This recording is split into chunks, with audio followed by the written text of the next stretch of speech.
Subscribe to our channel, press the bell icon and never miss an update from Latestly. At nightfall, the 44-year-old Amar Faid fills his car with blankets and drives to the outskirts of Idlib, far away from the city's crumbling residential buildings.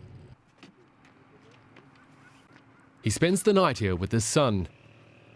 Since the second earthquake struck northwestern Syria and Turkey, hundreds of families are afraid to sleep in their own homes for fear of being trapped inside if they collapse.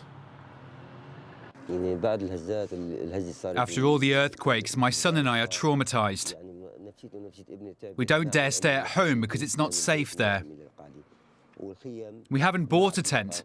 Tents cost between $200 and $400, and we can't afford one. So we've decided to stay here.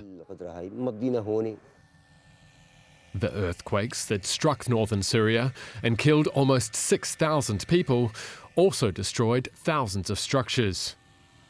After the second quake, nearly 200,000 people were displaced. Families abandoned their homes as aftershocks made the initial damage from the quakes even worse.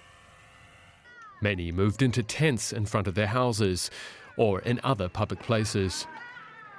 Isan, a relief organisation based in Germany, says the challenges are numerous.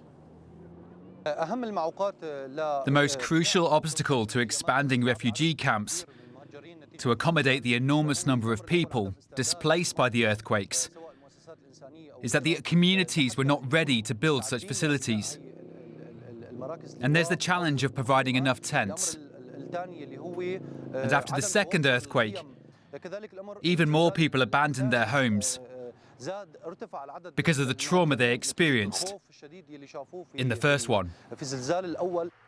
Near the city of Idlib, Mohammed Luthkhani offered shelter on his farm and swimming facility to people who have lost their homes or to families who are afraid their buildings will collapse on them.